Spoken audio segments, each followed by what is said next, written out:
Kai tik pradės pumpurai sproginėti, mes pradėsim keliauti po Lietuvą.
Taip, tai sveiki draugai, grįžtame jau su trenksmu po 8 mėnesių nuo paskutinio video ir šiais metais jau duosim vaizdų čia jau ojei. Nuo pat ankstyvo pavasario, kaip ir žadėjom, kai tik pumpurai pradės sproginėti, jie jau pradėjo, dar kaip matot medžiai be lapų, bet jau kai kur žaliuoja. Tai trumpai apžvelkime, ką nuveikėm praeitais metais. Tai aplankėm 54 vietas, per 9 rajonus tai tikrai, bet gal video mažiau gavos, nes sujungiam kai kurios. Taip pat renkame Surink Lietuvą lentą, magnetukus toliau.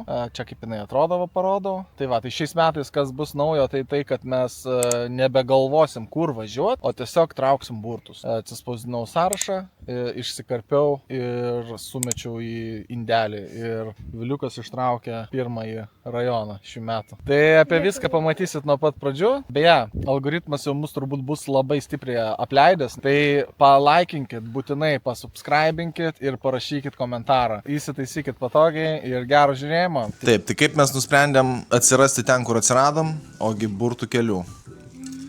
Išsikarpiau visus rajonus, išėmiau tos, kuriuose jau buvom. Viliukai, nori ištraukti? Gal taip. Vieną, išlankstyk. O čia parašyta bus. Parodyk. Šilalės rajonas. Važiuojam? Oho. Į Šilalę? Taip. Laidai yra, viską susidėjom, dronai, kameros. Šitą irgi dar vežamės. Važiuojam.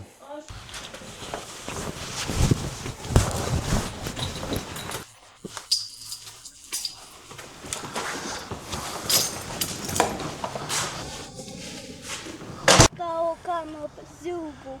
Pasilgai kameras? Taip. Na tai gerai, dabar jau teks tau prie jos dar kartą priprasti. Taip, šmutkės kraunamės. Gerai. Taigi, Viliukai, mum išrinkai tu Šilalę. Ar tu žinai, kaip čia yra toli? Šilalė. Važiuoti dabar. Kiek čia rodo? 200 kilometrų. Gerai. Stovi. Viskas, palaukia mamos ir šutinam.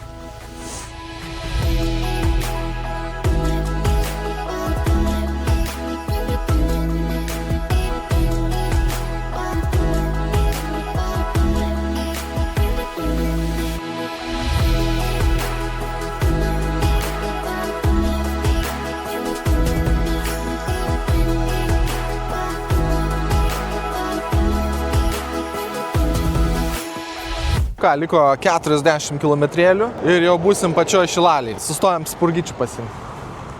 Paragausim.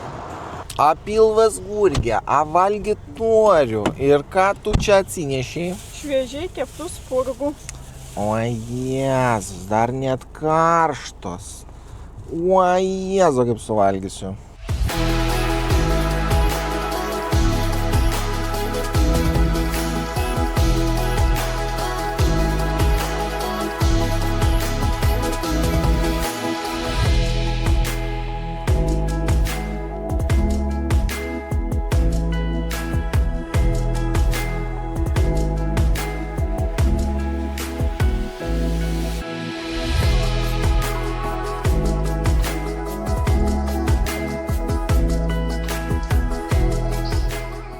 Važiuojam Magnetauzeną, nusipirksim iš karto. O paskui paskutinę sekundę ieškom, bėgiojam ir nerandam. Parašėm į Šilalės grupę, kur galima pavalgyti ir žmonės prašo, ko net nesitikėjom, kad atrašys kažkas. Gerai, Magnetauzenas, einam pasimsim. Reikia sakinius nusipirkti, nes kažko tai labai jau kelias prakaituoja prieš saulę. Gerai, ieškom, kur tie magnetukai pasislėpia. Tvarkosi Šilalė, atšaunuoliai. Šilalė.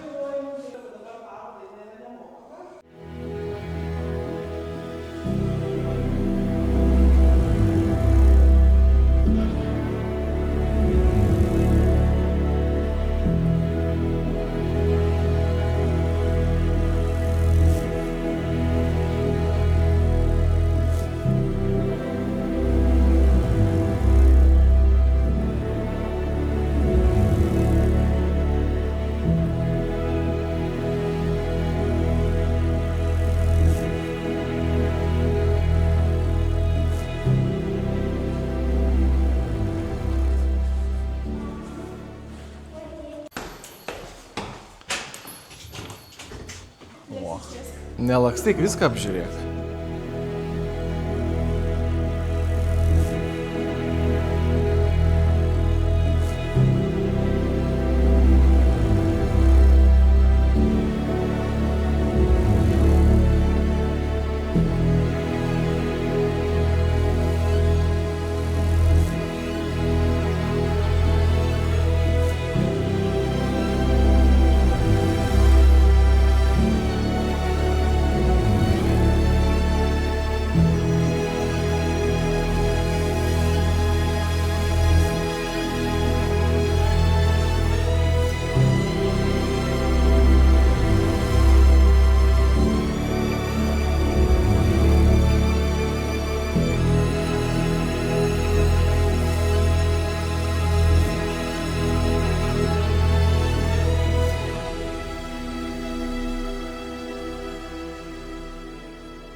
Kaip tau sakė, pakeisk rožinius sakinius į žalius, ne?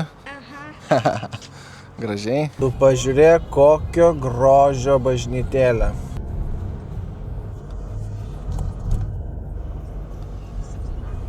Neužrakinta? Panašu, kad ne. Eina, pasižiūrėsim. O, kokia grožis. Saulytė šviečia, einam biškį kitą kampą paimsim.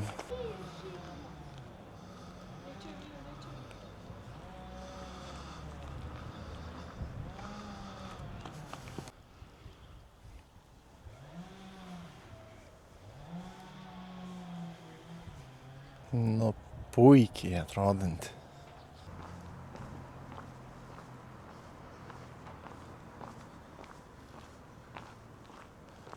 Nu, man atrodo, būtina į vidų nueiti. Wow. Tikrai spūdingai.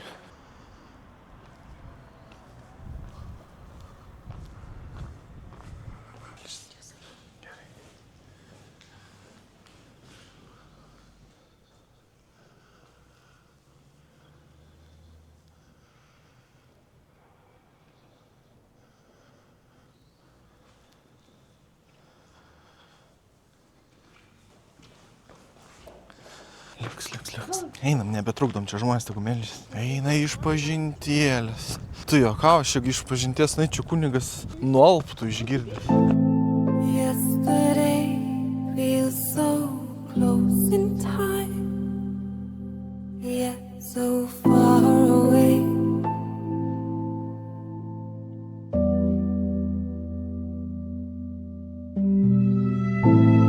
Yesterday feels so close in time, yet so far away, far away. We lost that fire, carried away, hearts growing tired, trying to burn through all these dreams,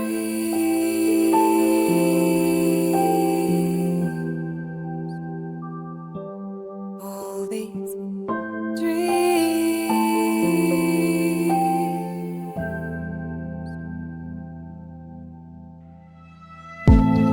Yesterday feels so close in time, yet so far away.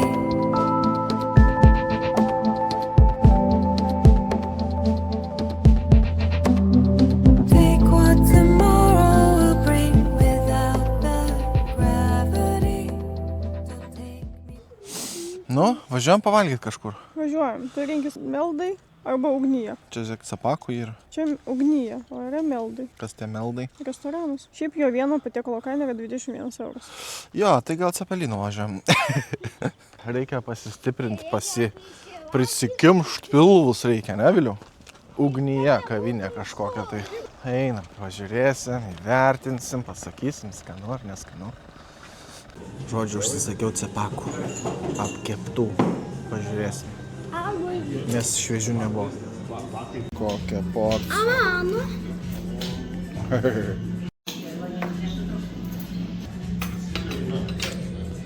Nu kaip tau? Šiaip tikrai labai skanu. Aha. Porcijos didelis, kainos santykis yra tobulas. Kaip tau? Tai pasakysiu pliusai tokie. Kaina nedidelė, nes už visą stalą sumokėjom 22 eurus. Tai už visą stalą. Porcijas milžiniškos, bet buvo ir minusiukų. Minusiukas bent jau man tai buvo tai, kad tualete prirūkyta buvo. Ta prasme, aš atėjau ten į tūliką, atrodė, kad ten ką tik kažkas parūkė ir išėjo iš ten. Ta prasme, galima į lauką išeiti parūkyti, šiltas, oras geras, bet ne vat kažkodėl tūlikę kažkas sugalvojo parūkyti. Ir mano cepakai tiesiog skendo aliejuje. Šiaip skonis geras, buvo viskas gerai, bet tiek daug aliejaus, kad plaukė viskas ir man tiesiog baisu, kad sustos skrandis. Tai... Bet šiaip skanu. Bet šiaip gerai viskas, kaina gera, porcijos milžiniškos, skonis irgi geras. Užvažiuokit, pasižiūrėkit patys, šiaip viskas gerai.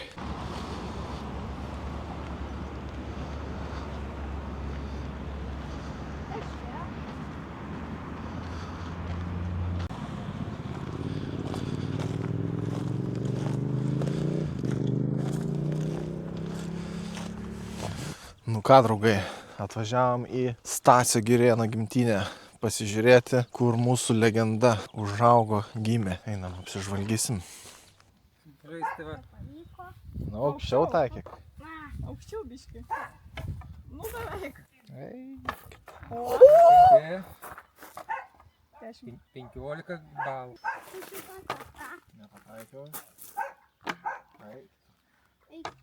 O, 5. Padarytas taip, kaip į senolį Girėnas žaisdavo. Čia tada galėtų vėliau pažaisti, kai norėsite. Bet jie mėgdavo va čia ant žiobrių šakų, ant žiobrių tvoros. Ir skaičiuodavo taip, kiek žiobrių užkabindavo su šliūru.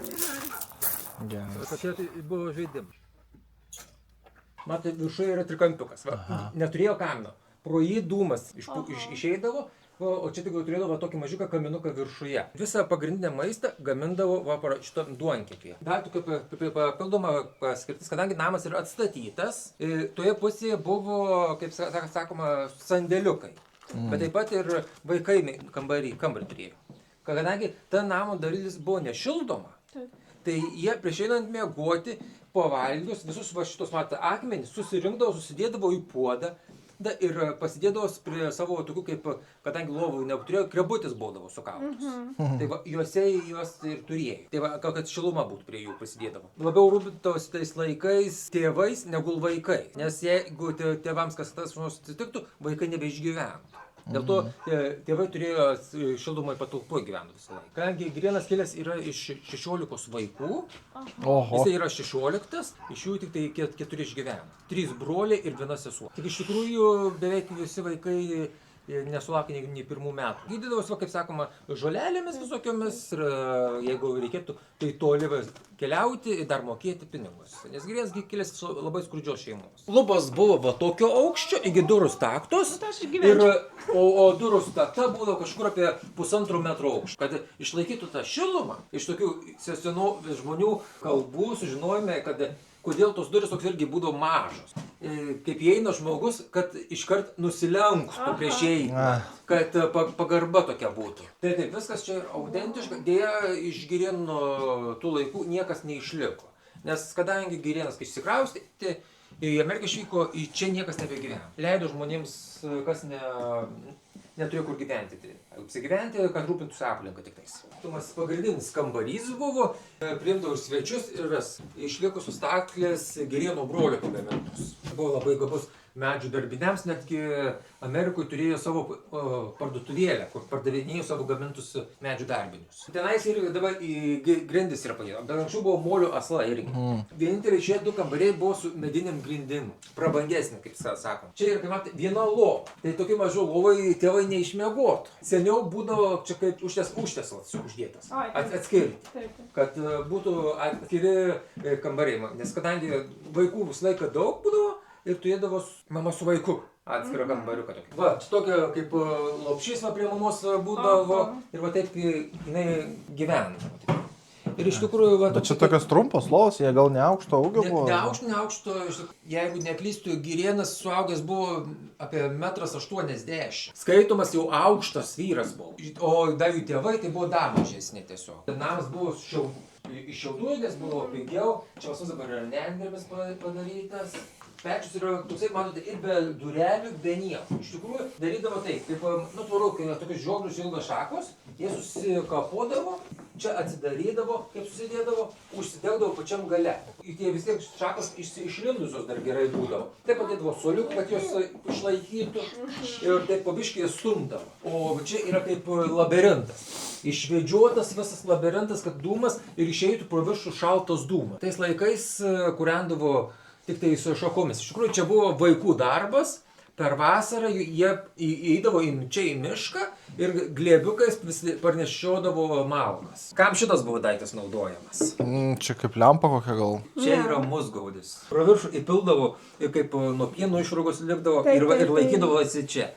Tada užkimždavo ir musės per apačią įskrisdavo ir nebeišskrisdavo. Ir kaip reikėdavo, tiesiog kamštuką kamškimždavo, išpildavo ir iš naujo išpildavo. Taip, nes tais laikais iš tikrųjų metalas buvo labai brangus, kastuvai buvo visiškai mediniai. Ir tik tais pats aštrusis galas apkaltas karda, kad ilgiau laikyti. Čia druskinė, kadangi tais laikais, kaip keliaudavo tie pirkliai, retai jie atvykdavo.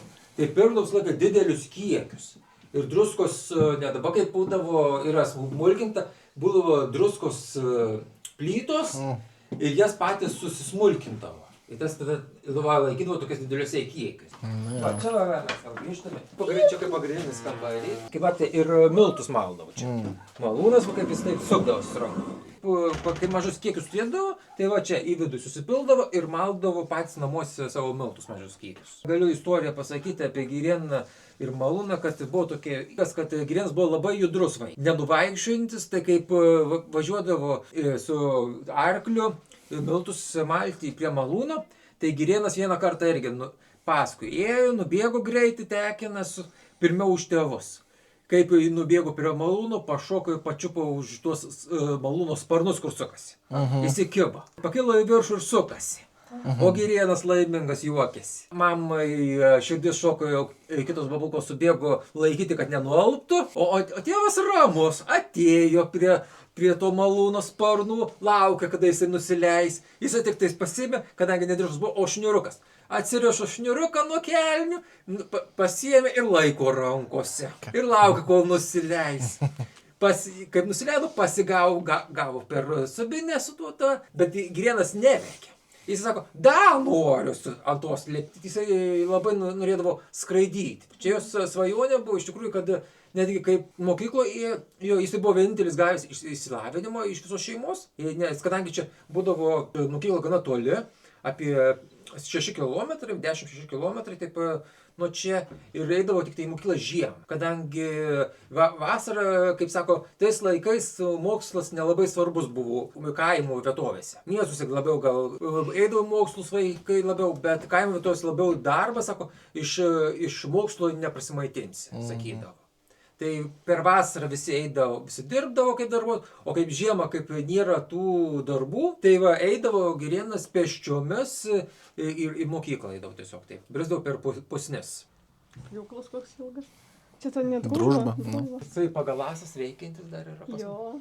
O dabar einame, mes kaip vadiname, į Ameriką. Kaip matote, čia yra senosios trobos nuotrauka. Kaip matote, yra tik pusė trobos. Iš tikrųjų buvo dėl to, kadangi irgi buvo vėtros didelės ir tiesiog įgriuvo šitą gyvenamoji dalies pusė. Ir kadangi tais laikais, tai jie tiesiog, kad visiškai nenugriūtų, visiškai nupjovė ir iš tos pačios medienos padarė sieną. O kas liko, tai buvo malo.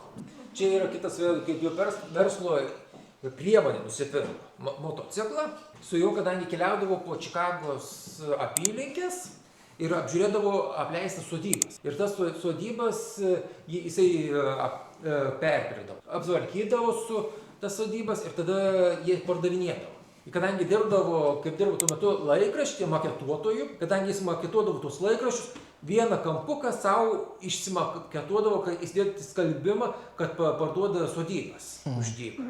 Va taip jisai labai gerai taupydavo pinigų. Ir va, kaip matote, čia yra Girėno šeima, kuri buvo visa Amerikoje. Visa šeima išskyrus vienas brolis, kurio darbdavys neišleido to fotosesijai.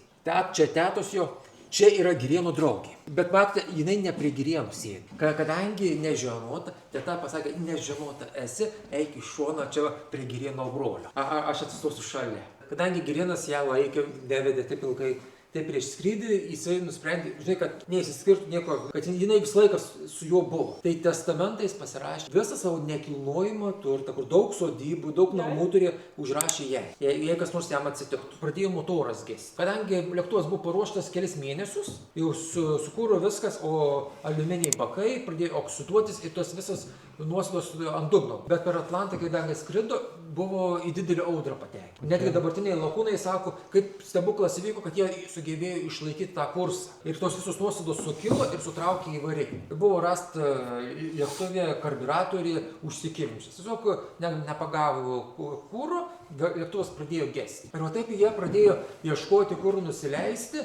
Ir žinoma, kad su prožektoriais švietėsi, su fakilais tokiais, kad pasišviesti, kur iš lauko, sakoma, iš oro ar pieva ar miškas vienodai, nebuvo manoma atskirti. Kad su vienu sparnu užkliudė medžių viršūnės, įtiekti reikėjo, kad įskristų į tą mišką. Modelis, ne, čia toksai? Čia anksčiau kabėjo oro uoste.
Įsivaizduoja, draugai, čia daugiau negu prieš 100 metų stovėjo žmogus ir žiūrėjo į dangų, o tai va. Ir galvoja, blemba, norėčiau būti lakūnas, o dabar jisai pas mus legenda.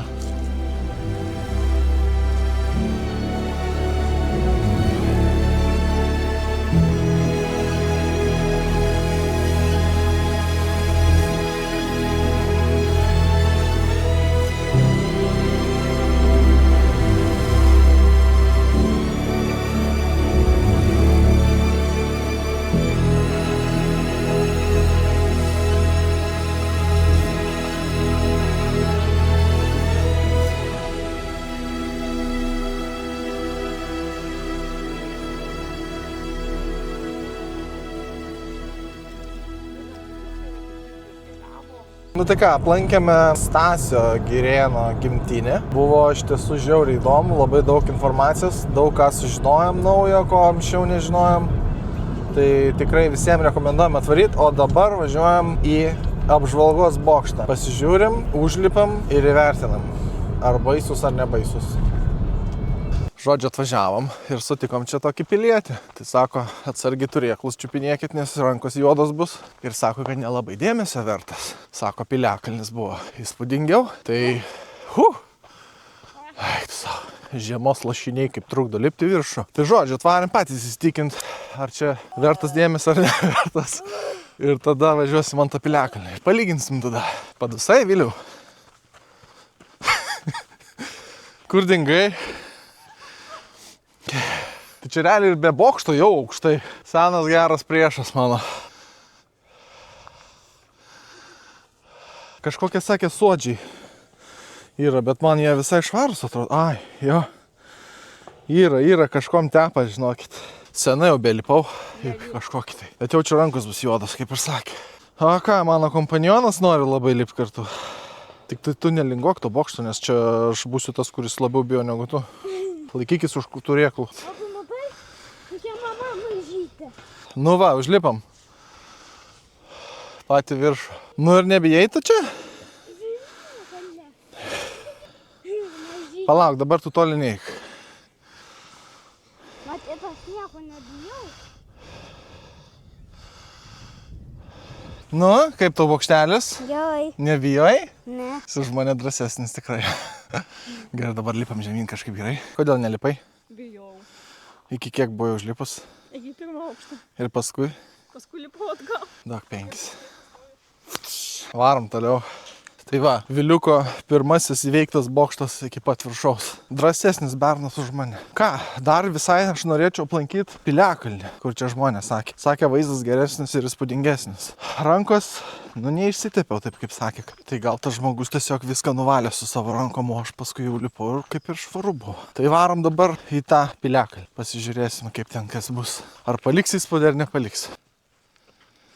Tu tik pažiūrėk, koks grožis. Na ką, draugužiai, turbūt jau šiandien paskutinė stotelė mūsų. Dar čia va vieną kampą noriu pafilmuoti. Gal neišvarys, ne?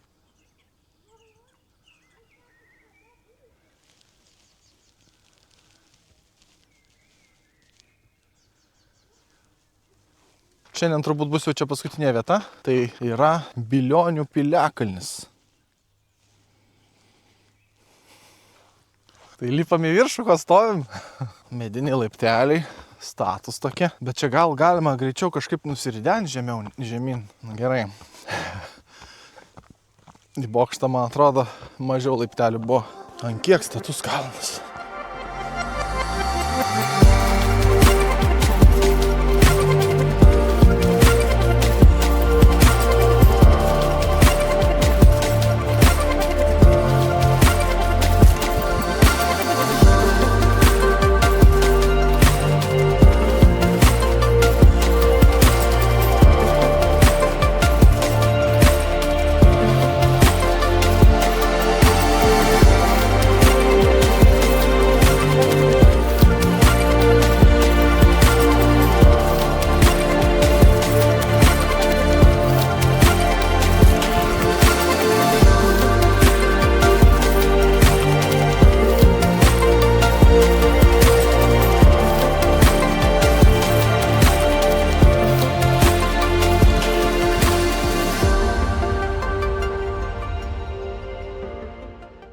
Mes dabar ištrauksime sekantį rajoną. O, pamakalokite, ponė. Parodyk.